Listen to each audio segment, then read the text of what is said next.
Hello friends, welcome back to my YouTube channel basic to best. आज का topic आपके लिए बहुत ही इंपॉर्टेंट होने वाला है, क्योंकि इस वीडियो में हम लोग स्टडी करने वाले हैं नोबेल पुरस्कार 2020 डिटेल्ड वीडियो बेस्ट जीके इन हिंदी। क्योंकि नोबेल पुरस्कार से रिलेटेड प्रश्न सभी एग्जाम्स में लगभग रिपीटेड पूछे जाते हैं और आपके लिए बहुत ही इंपॉर्टेंट है।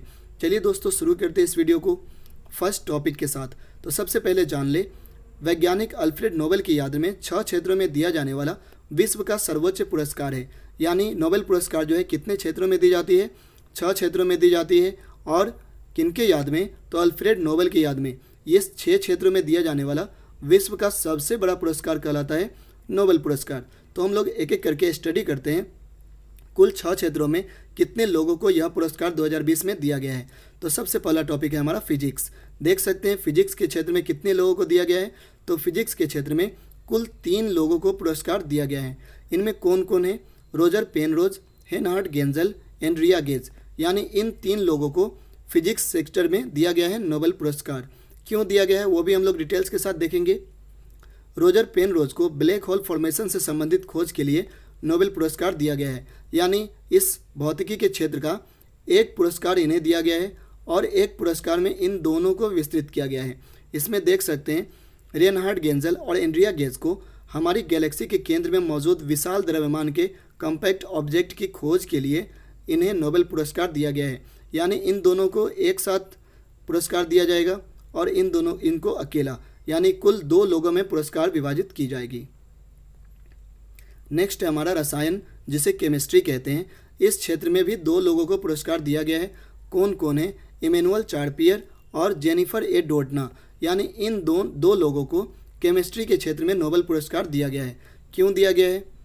जीनोम एडिटिंग एक पद्धति है जिसे विकसित करने के लिए फ्रांस के विज्ञानी इमैनुअल चार्पियर और अमेरिका की जेनिफर डोडना को पुरस्कार दिया गया है। किस पद्धति है? तो याद रखेंगे जीनोम एडिटिंग एक पद्धति है। किस क्षेत्र में है? तो केमिस्ट्री के क्षेत्र में है। कितने लोग हैं? तो 2 लोग हैं। पूरा स्टडी करेंगे। नेक्स्ट है हमारा टॉपिक चिकित्सा, जिसे मेडिसिन कहा जाता है। मेडिसिन के क्षेत्र में 3 लोगों को पुरस्कार दिया गया है। वे कौन कौन है? देख सकते हैं हार्वे जे ऑल्टर, माइकल हॉफ्टन और चार्ल्स एम राइस। यानी इन 3 लोगों को मेडिसिन के क्षेत्र में नोबेल पुरस्कार दिया गया है। क्यों दिया गया है? यह सम्मान हेपेटाइटिस सी वायरस की खोज के लिए मिला है। WHO के अनुसार दुनिया भर में हेपेटाइटिस वायरस के करीब 7 करोड़ मरीज हैं और प्रतिवर्ष करीब 4 लाख लोग अपनी जान गंवाते हैं, जो बहुत ही सैड है। तो याद रखेंगे इस हेपेटाइटिस की खोज के लिए, हेपेटाइटिस वायरस की खोज के लिए इनको मेडिसिन के क्षेत्र में इन 3 लोगों को नोबेल पुरस्कार दिया गया है।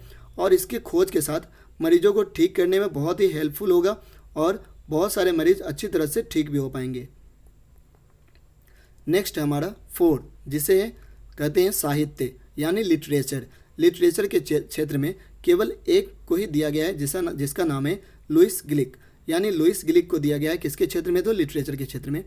अमेरिका की कवयित्री का जन्म 1943 में न्यूयॉर्क में हुआ था, जिनका नाम है लुइस ग्लिक। याद रखेंगे इनकी कविताएं प्रायः बाल्य कथा, पारिवारिक जीवन, माता पिता और भाई बहनों के साथ घनिष्ठ संबंधों पर केंद्रित करती है। यही कारण है कि इन्हें नोबेल पुरस्कार दिया गया है। नेक्स्ट है हमारा 5, जिसे कहा जाता है शांति यानी पीस।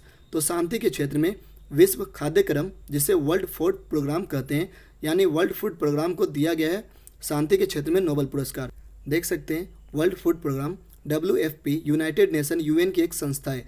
याद रखेंगे कहाँ की संस्था है? तो UN की संस्था है। उसका नाम क्या है? FEP। UN के मुताबिक वर्ल्ड फूड प्रोग्राम ने पिछले साल 2019 में 88 देशों के करीब 10 करोड़ लोगों तक खाना पहुँचाया, जो बहुत ही बड़ा काम है। दुनिया भर में भूख मिटाने और खाद्य सुरक्षा के लिए बढ़ावा देने के लिए विश्व का सबसे बड़ा संगठन है, जिसका नाम है विश्व खाद्य कार्यक्रम, जिसे वर्ल्ड फूड प्रोग्राम कहते हैं।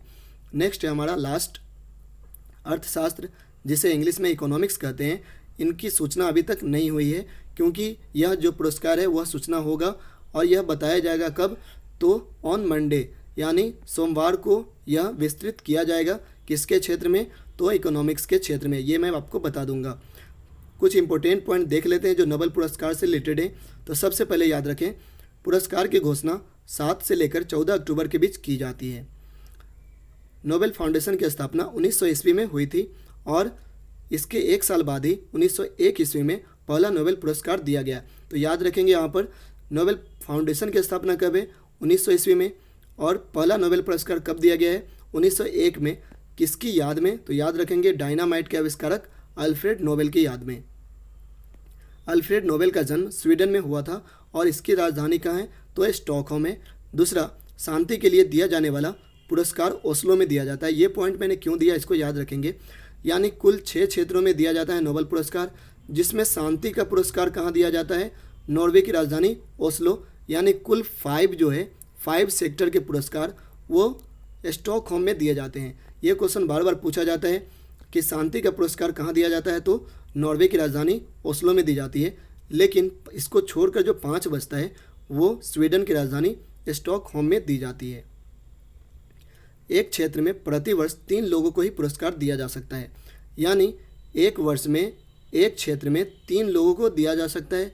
यानी अगर क्वेश्चन पूछा जाए नोबेल पुरस्कार एक वर्ष में मैक्सिमम कितने लोगों को दिया जा सकता है, तो याद रखेंगे एक वर्ष में 6 गुने 3 यानी कुल 18 लोगों को दिया जा सकता है।